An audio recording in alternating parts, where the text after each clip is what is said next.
Hallelujah. ಈ ಲೋಕದಲ್ಲಿ ಪ್ರೀತಿ ನೋಡೋದಾದ್ರೆ ಈ ಪ್ರಪಂಚದಲ್ಲಿ ಯಾವ ಥರ ಅಂದರೆ ಎಲ್ಲ ಪ್ರೀತಿ ಬಗ್ಗೆ ಲೋಕರೀತ್ಯವಾಗಿ ಹೋಗೋದು ಬೇಡ. ಯಾಕಂದರೆ ನಮ್ಮ ಬೈಬಲಲ್ಲಿ ಹೇಳುತ್ತೆ ಪ್ರೀತಿ ಅಂದರೆ ಕ್ರಿಸ್ತನ ಸ್ವಭಾವವಾಗಿದೆ. ನಮ್ಮಲ್ಲಿ ಕ್ರಿಸ್ತನ ಸ್ವಭಾವ ಇರಬೇಕು. ಆಮೇಲೆ ಯೋಹಾನ ಸುವಾರ್ತೆ 13:34 ಇರುತ್ತೆ. ಯಾರು ಯೋಹಾನ ಸುವಾರ್ತೆ 13:34. ನಾನು ನಿನಗೆ ಒಂದು ಹೊಸ ಆಜ್ಞೆಯನ್ನು ಕೊಡುತ್ತೇನೆ, ಏನೆಂದರೆ ನೀವು ಒಬ್ಬರನ್ನೊಬ್ಬರು ಪ್ರೀತಿಸಬೇಕು. ನಮ್ಮಲ್ಲಿ ಇದೆಯಾ ಒಬ್ಬರನ್ನೊಬ್ಬರು ಪ್ರೀತಿ ಮಾಡೋದು? ಇವಾಗ ಪ್ರೀತಿ ಮಾಡ್ತಾರೆ ಸ್ವಲ್ಪೊತ್ತಿಗೆ ಅಂದ್ರೆ ಲೋಕರೀತ್ಯವಾಗಿ ಇವಾಗ ನಮಗೆ ಚೆನ್ನಾಗಿರ್ತಾರೆ, ಆಮೇಲೆ ಬೇರೆ ತರ ಮಾತಾಡ್ತಾರೆ. ಅದು ಅದೇ ಪ್ರೀತಿ. ದೇವರು ನಮ್ಮನ್ನ ಯಾವ ತರ ಪ್ರೀತಿ ಮಾಡ್ತಾರೆ ಅಂದ್ರೆ ಧಾರಾಳವಾಗಿ ಪ್ರೀತಿ ಮಾಡ್ತಾರೆ. ಯಾವಾಗ್ಲೂ ನೆಕ್ಸ್ಟ್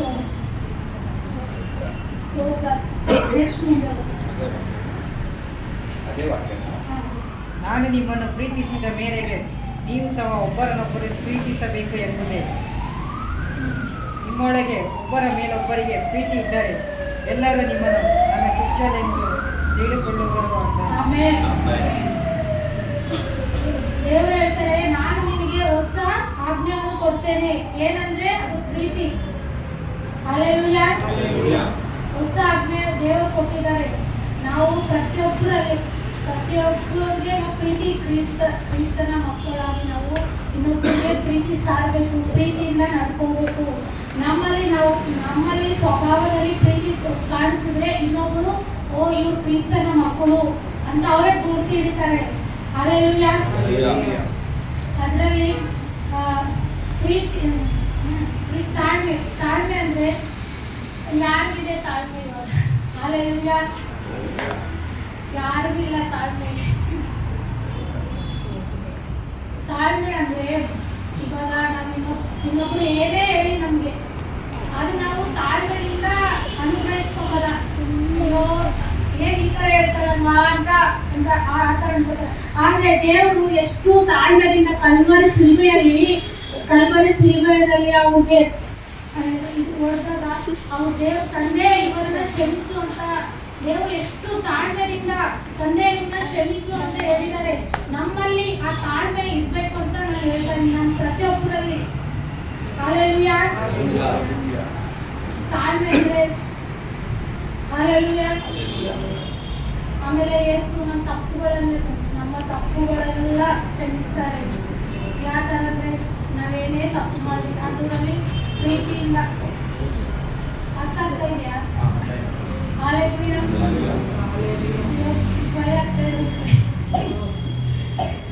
ಹಲ್ಲೆಲೂಯಾ. ಪ್ರೀತಿ ತಾಳ್ಮೆ ಒಳ್ಳೆಯದು. ಪ್ರೀತಿ ಭಾರಿ ತಾಳ್ಮೆ ಒಳ್ಳೆಯದು. ಹೆಂಗಂದ್ರೆ ನಾವು ಎಷ್ಟೇ ತಪ್ಪು ಮಾಡಿದ್ರು ದೇವರು ನಮ್ಮನ್ನ ಕ್ಷಮಿಸ್ತಾರೆ. ನಾವು ಬೇರೆಯವರು ಇವಾಗ ನಾವು ತಪ್ಪು ಮಾಡ್ತೇವೆ, ನಾವು ತಪ್ಪು ಮಾಡ್ತಾರೆ, ನಾವು ಕ್ಷಮಿಸಲ್ಲ. ಯಾಕಂದ್ರೆ ನಾವು ದೇವರನ್ನು ಯೇಸು ಹೆಂಗೆ ಕ್ಷಮಿಸ್ತಾರಲ್ವಾ ಆ ತರ ಸ್ವಭಾವ ನಮ್ಮಲ್ಲಿ ಬರಬೇಕು. ಹಲ್ಲೆಲೂಯಾ.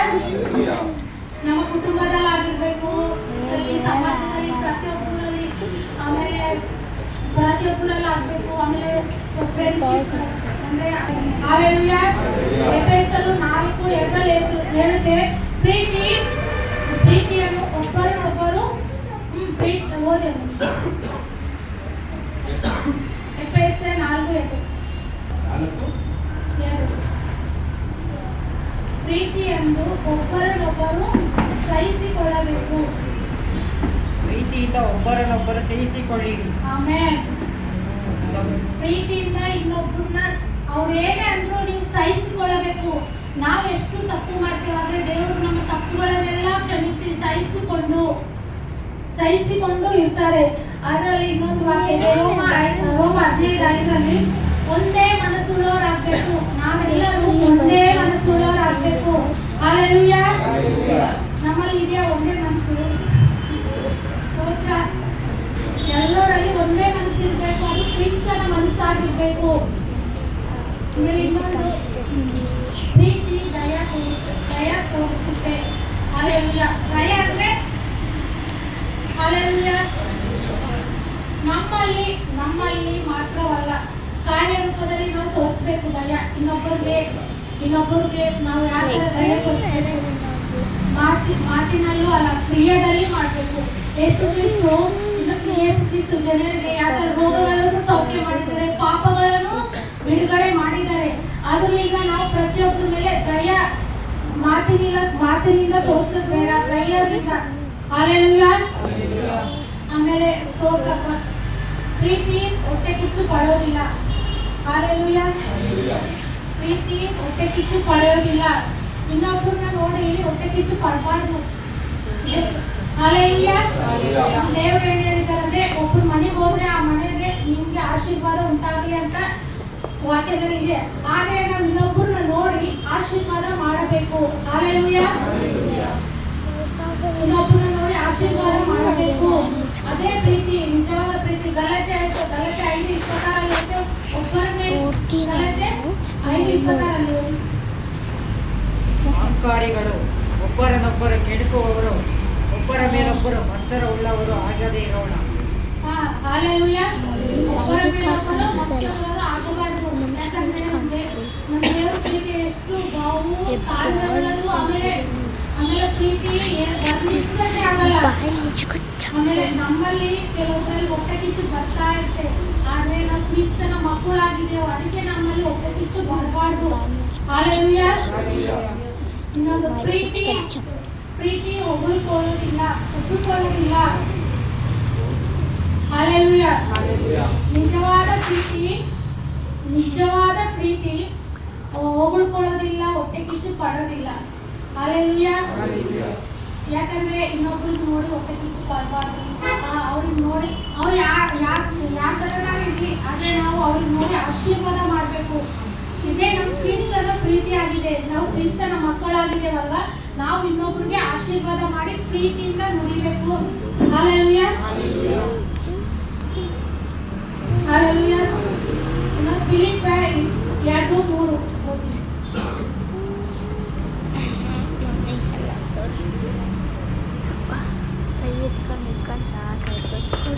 ಇಟ್ಕೋತೀನಿ ಬಿಡು.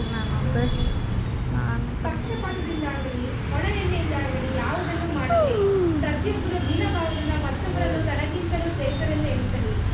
ಹಲ್ಲೆಲೂಯಾ.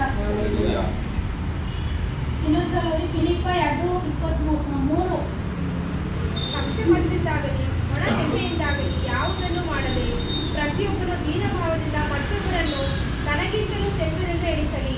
ಆಮೆನ್. ಹಲ್ಲೆಲೂಯಾ. ನಾವು ಮತ್ತೊಬ್ಬರನ್ನ ಹೇಗಂದ್ರೆ ದೀನ ಅಂದ್ರೆ ಇವಾಗ ಏನಾರು ಅನ್ನೋದು ಅಲ್ಲ, ಪ್ರೀತಿಯಿಂದ ಅವರು ಇದಾರಲ್ಲ, ಅವ್ರಿಗೆ ತಾಳ್ಮೆಯಿಂದ ನಾವು ಕ್ರಿಸ್ತನ ಮಕ್ಕಳಾಗಿದ್ರೆ ಪ್ರೀತಿಯಿಂದ ಅವ್ರನ್ನ ಮಾತಾಡಬೇಕು. ಆಮೇಲೆ ಪ್ರೀತಿಯಿಂದಲೇ ಅವ್ರನ್ನ ನಮ್ಮ ಪ್ರೀತಿ, ಕ್ರಿಸ್ತನ ಪ್ರೀತಿ ಅವರಲ್ಲಿ ನಮ್ಮಲ್ಲಿ ಕಾಣಬೇಕು, ಅವ್ರಿಗೆ ತೋರಿಸ್ಬೇಕು ಕ್ರಿಯಾ ಮುಖಾಂತರ. ಹಲ್ಲೆಲೂಯಾ. ಆಮೇಲೆ ನಾವು ದೇವರ ಶಿಷ್ಯರಿಂದ ಪ್ರೀತಿ ಒಬ್ಬರಿಂದ ದೀನ ಭಾವವನ್ನು ತೋರಿಸಿಕೊಳ್ಳಬೇಕು.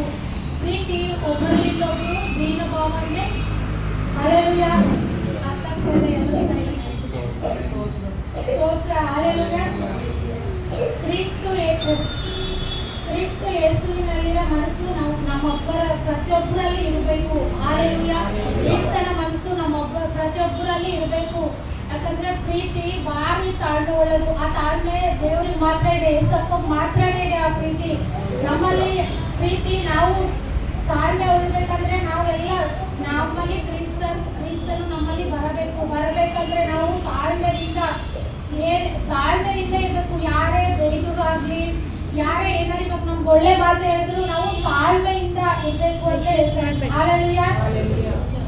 ಈ ಸಂದೇಶದಿಂದ ದೇವರು